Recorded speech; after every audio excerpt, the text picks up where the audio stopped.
शेतीत नवनवीन प्रयोग केल्यास किती मोठा आर्थिक फायदा होऊ शकतो याचं उदाहरण नांदेडमधील एका शेतकऱ्याने साकारून दाखवलं आहे। मुदखेड तालुक्यातील डोंगरगाव येथील बालाजी महातवाड यांनी आयुर्वेदिक वन औषधी पिकांची लागवड करत कमी खर्चात लाखो रुपयांचं उत्पन्न मिळवलं आहे। पाहूया हा यशस्वी प्रयोग। ही इटालियन तुळस आहे। या पाण्याचं ऑइल सुद्धा निघते। याचा बियाचा औषधी म्हणून उपयोग केला जातो।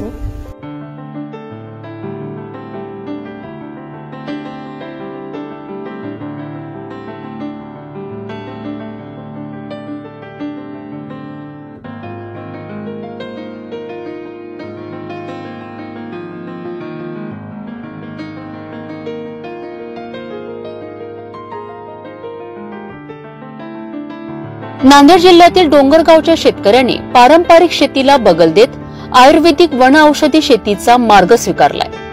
अमेरिकन चिया, अश्वगंधा, इटालियस तुळस, कलुंजी, इसमगोल आणि अजवाईन या 6 प्रकारच्या वन औषधी पिकांची त्यांनी 11 एकर शेतात लागवड केली आहे। या पिकांच्या लागवडीसाठी केवळ 30,000 रुपयांचा खर्च आला।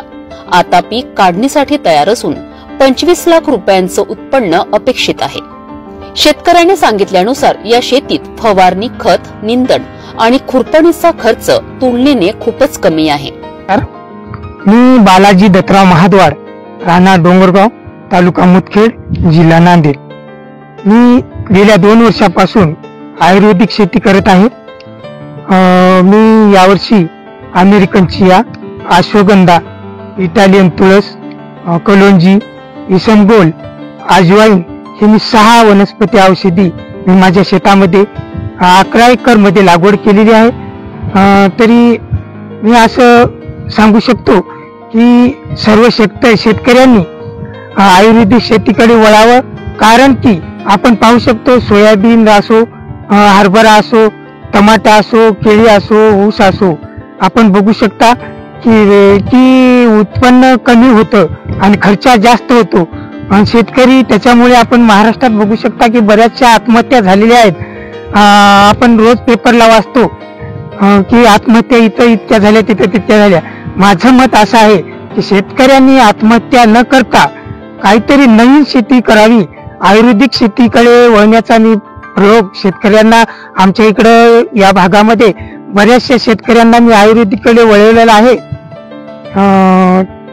आयुर्वेदिक मध्ये वळवलेलं आहे। आमच्या गावामध्ये जवळपास भारत डोंगरगावमध्ये 60 ते 70 एकर जमिनीवर आयुर्वेदिक शेती झालेली आहे। आपल्या येथील बारड येथील कृषी सहाय्यक माननीय धुमाळ साहेब यांनी आपल्या शेतीला भेट देऊन वारंवार माहिती देऊन, बारड येथील तलाठी साहेब, मॅडम सर्वांनी येऊन आमच्या शेतीची पाहणी केली, बघितलं। डोंगरगावातील बरेचसे शेतकरी जवळपासच्या आपल्या एरियातील भोकर, मुदखेड, नांदेड येथील आपल्या पूर्ण वकील याचा स्टाफ इथं आलेला होता। माननीय शेंबोली साहेब यांनी सगळं वकील स्टाफ इथं आणलेला होता।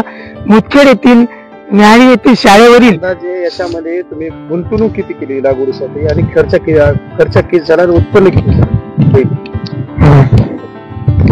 मी जवळपास 11 एकर शेती केलेली आहे आयुर्वेदिक। त्याच्यामध्ये मला फक्त 30,000 रुपये खर्च आलेला आहे। गुंतवणूक फक्त 30,000 रुपये। माझ्या मते संपूर्ण 11 एकर मध्ये मला जवळपास 25 लाख रुपये तरी उत्पन्न व्हावं अशी मला आशा होती। पण यावर्षी थोडस वातावरणाच्या बदलामुळे थोडंफार का होईना वातावरण हे झाल्यामुळे उत्पन्न कमी होईल थोडं असं मला वाटतं। किती होईल? जवळपास 20-21 लाख रुपये मला यावर्षी उत्पन्न होईल असं मला वाटतं। भाव जर चांगला लागला तर याच्यापेक्षाही जास्त उत्पन्न होईल, कारण की आपण बघू शकता अमेरिकन चियाला 23,000 रुपये मार्केट आहे। अश्वगंधा 38 ते 40,000 रुपये भावाने विकतो। इटालियन तुळस आहे ते 29,000 रुपये क्विंटलने विकते, त्याचं ऑइल सुद्धा निघते।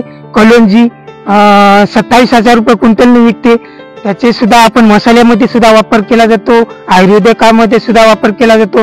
इसबगोल आपल्या शरीरातील 100 पेक्षा जास्त बिमाऱ्यावर उपचार करणारे आयुर्वेदिक वनस्पती आहे. आपण अजवाईन हे सुद्धा आपण म्हणतो, मराठीमध्ये त्याला ओवा म्हणतात.